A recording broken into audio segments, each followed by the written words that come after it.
Atom. Atom var den første gud ifølge den gamle egyptiske mytologi. Han er også gud over ydhavet. Atom er altings begyndelse. Atom var til før der var noget, der hed køn, så han var hverken mand eller kvinde. Atom fik børn med sig selv, fordi der som sagt ikke var noget, der hed dreng og pige. Fordi Atom var gud over ydhavet, var han også med til at skabe verden, fordi i den gamle egyptiske mytologi startede verden kun med et urhav, indtil ræste over himlen. Shu. Shu er søn af Atom. Shu har en søster, der hedder Tefnut. Han er den anden generations gud. Shu er med hans søster de første guder med køn, fordi Atom, som sagt, fik børn med sig selv. Shu blev til gud over luft, altså det luft vi indånder og vinden. På billeder viser Shu som et menneske med et fjer på hovedet, fordi han har noget med luften at gøre. Shu og Tefnut har 2 børn, en datter og en søn, Nut og Geb. Han bliver vist som en, der holder himlen over sit hoved. Tefnut. På billeder har Tefnut en menneskekrop med et dameløvehoved på. Hendes mand og bror hedder Shu og er gud over luft. Shu er gud over dug, fugt og vand og frugtbarhed. Nut.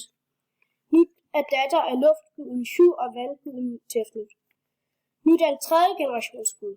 Nut er gud over himlen og ses også som selve himlen. Med hendes mand og bror fik Geb de 4 guder.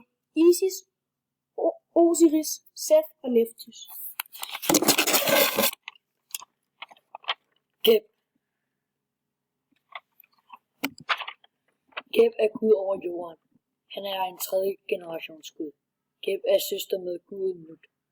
Han har 4 børn. Osiris, Isis, Seth og Nephthys. Jordskælv, og sådan nogle ting bliver kædet sammen med Geb. Han er herre over slanger, mineraler, planter og lignende. Geb ses ofte som en mand uden nogen særlige kendetegn. Seth. Seth er gud over jorden. Han er derfor den modsatte gud af Mat, der er gud over orden.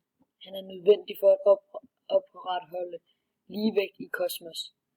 Han er en vigtig del i egyptisk mytologi som morder af Osiris og fjende af Osiris' søn og arving til tronen af Horus. Seth er Res beskytter.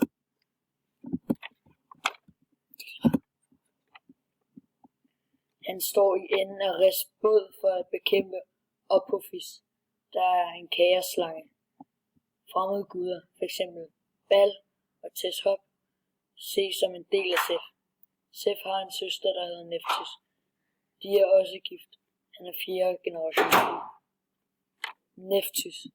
Nephthys er hundgud. Hun er datter af Geb og Nut.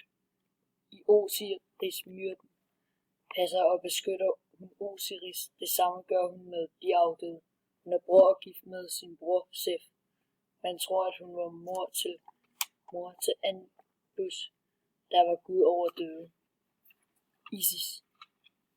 Isis ses ofte som et menneske med en underlig hat-ting på hovedet, enten en tromle eller sådan en skive med på horn.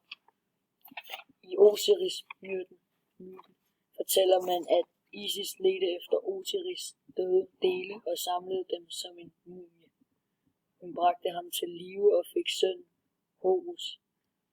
På grund af, at hun bragte ham til live, ses Isis som en gud med helbredende kræfter.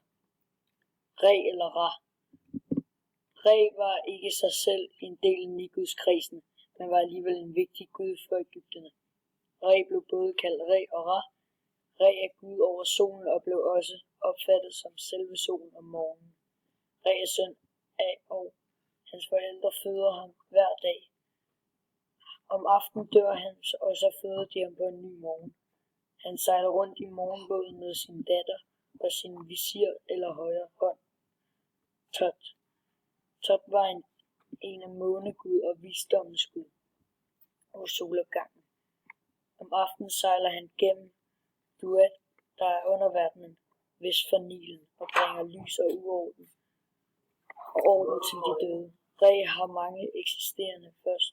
På dagen er han Re og ligner en skarabæ, fordi folk troede, at det var en skarabæ, der rullede solen over himlen. Til middag dagen blev han til Re Hakate, der har et falkehoved med en solskive på og en menneskekrop.